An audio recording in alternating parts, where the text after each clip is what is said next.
તો અમદાવાદની સોલા સિવિલ હોસ્પિટલની મેસ અચાનક બંધ થઈ જતા હોસ્ટેલમાં રહેતા વિદ્યાર્થીઓ મુશ્કેલીમાં મુકાયા છે। એલપીજી ગેસ સિલિન્ડર સંબંધિત કારણોસર મેસ બંધ રાખવામાં આવી હોવાનું જણાવાયું છે। મેસ બંધ હોવાથી વિદ્યાર્થીઓને બહારથી ટિફિન મંગાવીને અથવા તો ઓનલાઈન ઓર્ડર કરીને લંચ કરવું પડી રહ્યું છે।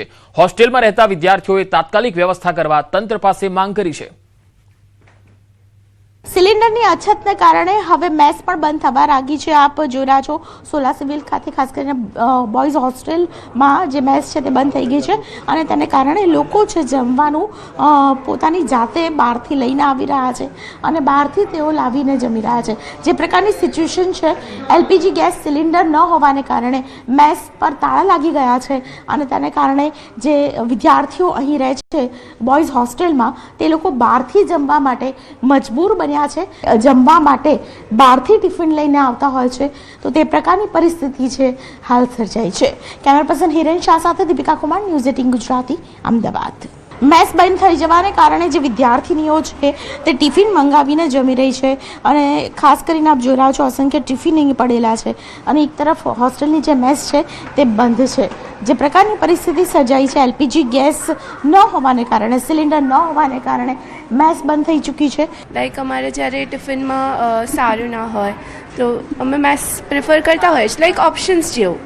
અમે કોઈક વાર ટિફિન જોઈએ તો કોઈક વાર મેસ। કાલથી જ બંધ થઈ ગઈ છે મેસ? એ મને નથી ખબર। હું પરમ દિવસે લાઈક મંડે આવી હતી તો મંડે નથી ચાલુ। અને આ પ્રકારની પરિસ્થિતિ છે તે સોલા સિવિલની ગર્લ્સ હોસ્ટેલમાં ઊભી થઈ છે, બોયઝ હોસ્ટેલમાં ઊભી થઈ છે અને હોસ્ટેલમાં રહેતા વિદ્યાર્થીનીઓએ આ પ્રકારની પરિસ્થિતિ વચ્ચે ઝઝૂમવું પડી રહ્યું છે। કેમેરા પર્સન હિરેન શાહ સાથે દીપિકા કુમાર, ન્યૂઝ 18 ગુજરાતી, અમદાવાદ। મિડલ ઇસ્ટના દેશોમાં ચાલી રહેલું યુદ્ધ રાજકોટના વેપાર ઉદ્યોગ માટે આફત લઈને આવ્યું। એન્જિનિયરિંગ ઉદ્યોગ બાદ પ્લાસ્ટિક ઉદ્યોગ ઉપર આફતના વાદળો છવાયા। સતત 24 કલાક ધમધમતા કારખાનાઓ છેલ્લા 10 દિવસથી બંધ છે। નવાઈની વાત તો એ છે કે કારખાનાના માલિકો પાસેનો ઓર્ડર પણ છે, પરંતુ ઓર્ડર પૂરો કરી શકાય એટલું રો મટીરિયલ નથી।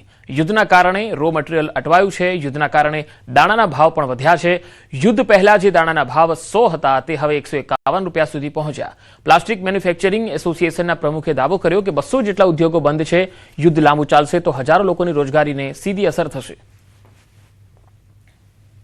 યુદ્ધની અસર રાજકોટના પ્લાસ્ટિક ઉદ્યોગની અંદર તો અત્યારે અમારે બહુ જબરજસ્ત અસર થઈ છે, કારણ કે રો મટીરિયલના જે રેટ જે 26 તારીખથી જે રેટ હતા 27 તારીખથી યુદ્ધ ચાલુ થયા પછી એક તો રો મટીરિયલ મળતું બંધ થઈ ગયું છે અને રેટમાં 50% વધારે અત્યારે વધારો આવી ગયો છે 10 દિવસની અંદર, અને છતાં મટીરિયલ ઇઝીલી અવેલેબલ છે નહીં। યુદ્ધ પહેલાં તો અમે અમારી વાત કરીએ તો માનો કે જે દાણાનો કિંમત 100 રૂપિયા 99 રૂપિયા જે દાણાનો ભાવ હતો જે 26-27 તારીખે, એ આજે અત્યારે એનો બેઝિક રેટ અત્યારે 151 રૂપિયા જેવો બેઝિક રેટ છે, છતાં ઇઝીલી અવેલેબલ નથી। જે ઓન આપવા છતાંય દાણા મળતા નથી। અત્યારે મોટો દાણાનો એ પ્રોબ્લેમ છે। પહેલાં 12 કલાક કામ મળતું અને અત્યારે સાવ બેઠા જ છીએ, કામ જ નથી અને છૂટા શેઠે કીધું છે છૂટા કરી દેશું તો અમારે જવું ક્યાં? હવે ઘર શેના ઉપર રાખવું? અમારે આની ઉપર તો હતું જ, તો અત્યારે કામ ક્યાંય મળતું નથી એટલે પૂરું થઈ ગયું। 12 દિવસથી ફ્રી બેઠા છીએ સાવ, અને હજી જો કામ નહીં આવે તો શેઠે કીધું છે છૂટા કરી દેશું અમે। મિડલ ઇસ્ટના દેશમાં જે યુદ્ધને કારણે અત્યારે પ્લાસ્ટિક ઇન્ડસ્ટ્રીઝ ઉપર એની ભયંકર અસર થઈ છે કે રાજકોટની અંદર 2500 યુનિટ અવેલેબલ છે, એમાંથી અત્યારે 400 થી 500 યુનિટ બંધ છે, જે ફક્ત રો મટીરિયલને કારણે બંધ છે। રો મટીરિયલના ભાવમાં 50 થી 60% જેવો ભયંકર ભાવ વધારો છે અને 50% ભાવ વધારો આપતા પણ મટીરિયલ મળતું નથી, અવેલેબલ નથી। માટે નાના યુનિટને તો અત્યારે વસ્તુ મટીરિયલ ભૂલી જવાની વાત છે અને આ યુનિટ બંધ છે એમને કારણે 1000 થી 1500 માણસની રોજગારી ઉપર પણ અસર પડી છે। 40 થી 50 હજાર રૂપિયા જેવું અમારે અંદાજિત લેબર થાય કે જેની અંદર અમે લેબરના પણ પૈસા કાઢીએ, અમારા પોતાના પણ કાઢવાના રહેશે અને જો આ પરિસ્થિતિ તો અમારે શેડ પણ બધા ભાડે હોઈએ છીએ, તો જેના ભાડા હોય છે, લાડ બિલ હોઈએ છીએ, એ પણ અમે ન ભરી શકીએ તો અત્યારે અમારે જાતે મજૂરી કરવી પડે અને લેબરને છૂટા કરવા પડે। મિડલ ઇસ્ટના દેશોમાં ચાલી રહેલા યુદ્ધની ગંભીર અસર રાજકોટના ઉદ્યોગો ઉપર પડી રહી છે.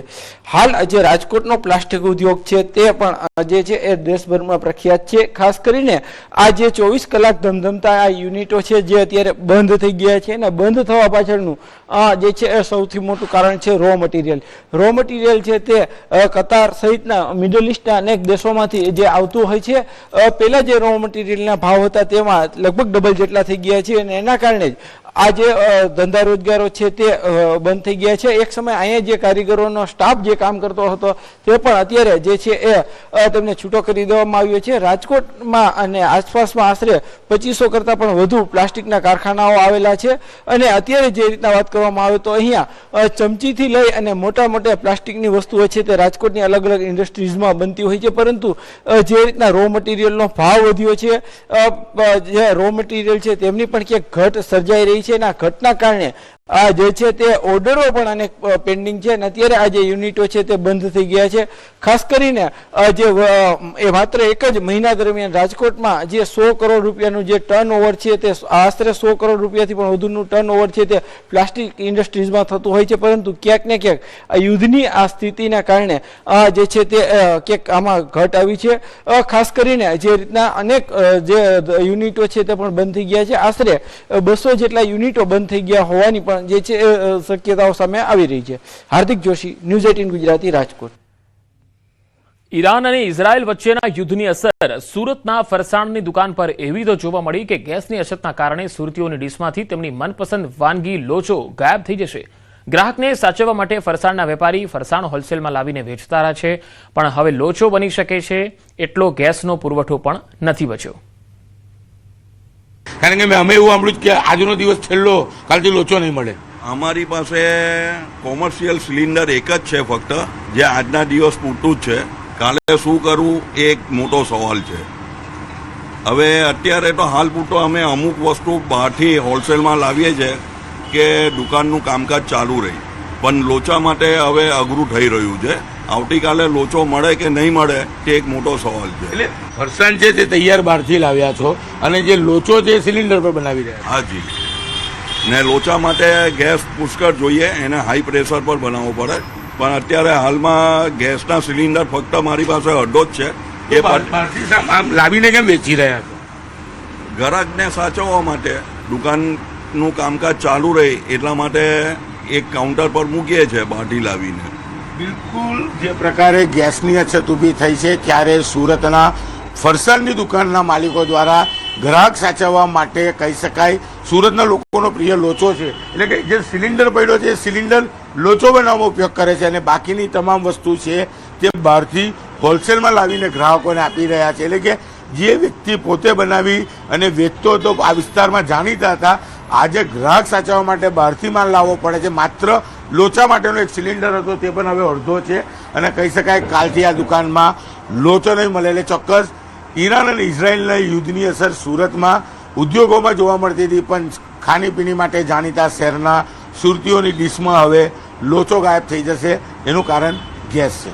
કેમેરામેન જીગર ગુગલ સાથે કીર્તેશ પટેલ, ન્યૂઝ 18 ગુજરાતી, સુરત. યુદ્ધની અસરને કારણે ગેસ પુરવઠો ખૂટી પડતા હવે ગૃહિણીઓના રસોડા બાદ વિદ્યાર્થીઓની કેન્ટીન પણ અસરગ્રસ્ત બની. બરોડા મેડિકલ કોલેજની હોસ્ટેલોમાં આવેલી મેસમાં કોમર્શિયલ ગેસના બોટલ ખાલી થઈ જતા આજથી કેન્ટીન બંધ કરવાની ફરજ પડી. સંચાલકોએ જણાવ્યું કે ગેસનો પુરવઠો પૂરતો નહીં મળતા આજ સાંજથી રસોઈ બનાવવાનું બંધ થશે. યુદ્ધની આગ હવે ગૃહિણીઓના રસોડા બાદ જે યુનિવર્સિટીની હોસ્ટેલ હોય છે ત્યાં સુધી પહોંચી ગઈ છે અને હોસ્ટેલ અને પીજીમાં રહેતા જે વિદ્યાર્થીઓ જે છે તેમની મુશ્કેલી વધે તો નવાય નહીં. અત્યારે મેડિકલ કોલેજની જે બોયઝ હોસ્ટેલ છે ત્યાં અમે આવી પહોંચ્યા છે અને અહીંયા પણ કપરી સ્થિતિ છે. જે મેસના સંચાલક છે તેમને વિદ્યાર્થીઓને જમાડવું તો છે, પરંતુ ગેસનો પૂરતો જથ્થો ન હોવાના કારણે તેઓ ખુદ મૂંઝવણમાં છે કે જો ગેસનો જથ્થો પૂરતા પ્રમાણમાં નહીં મળે તો વિદ્યાર્થીઓ 2 ટંકનું ભોજન જે છે તે કેવી રીતે લેશે. ત્યારે સીધા તેમની સાથે જ વાત કરીશું. તમે શું કહેશો? વિદ્યાર્થીઓની વાત કરીએ અહીંયાના, તો તમારે ત્યાં ભોજન બને એના પર જ નિર્ભર હોતા હોય છે, પુરવઠાની ભારે અછત છે, તો કેટલી મુશ્કેલી તમને થઈ રહી છે અને વિદ્યાર્થીઓને કેટલી મુશ્કેલી થશે? અત્યારે તો અમારી પાસે એક બાટલ છે જે અત્યારનું ભોજન બને એમ, પણ સાયન્સથી પછી શું થશે એ તો અમને પણ ખ્યાલ નથી. જો બાટલ નહીં આવે તો અમારે મેસ બંધ કરવી પડશે અને સ્ટુડન્ટોને જમવા માટે તકલીફ પડશે. તંત્રને અમારી એક જ અપીલ છે કે જલ્દી તકે અમને બાટલ મળે તો અમે સ્ટુડન્ટોને જમાડી શકીએ.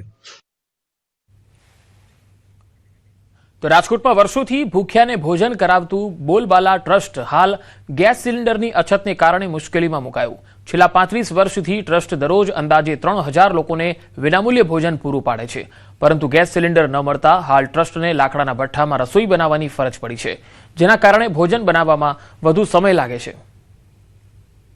ટ્રસ્ટનો આશય છે કે રોજ રસોઈ બને, રોજ જમાડીએ. રવિવાર, બુધવાર, ઈદની કોઈ રજા હોતી નથી અમારા ત્યાં. લોકોનું પેટ લોકડાઉન ન થાય એની ચિંતા હોય છે, અને ખાસ કરીને થોડા 2-4 દિવસથી ગેસ એજન્સીઓ તરફથી બાટલા પ્રોપર ને પૂરતા મળતા નથી. 10 માગીએથી 2 બાટલા આપતા હોય છે, માંડ આપતા હોય છે. કાલે બાટલા આવ્યા જ નહીં, એટલા માટે અમારે રોટલી બનાવવામાં મુશ્કેલી પડી અને બ્રેડ મગાવવી પડી. આજે ઈચ્છા એવી છે કે જિલ્લા વહીવટીતંત્ર અથવા તો કોઈ પણ લોકો અમને સપોર્ટ કરે. જો બાટલા પ્રોપર ને પૂરતા મળી જાય તો બોલબાલા ટ્રસ્ટનું સેવાનું કામ અવિરત ચાલુ રહે. અને બોલબાલાનું અન્ન ક્ષેત્ર આ સૌરાષ્ટ્ર ગુજરાતમાં, રાજકોટમાં કોઈ ભૂખ્યો ઉઠે, ભૂખ્યો સૂવે નહીં, એ સંકલ્પ સાથે કામ કરી રહ્યું છે. તો અમને સપોર્ટ કરવા વિનંતી. તો આ બુલેટિનમાં અત્યારે આટલું જ. નમસ્કાર.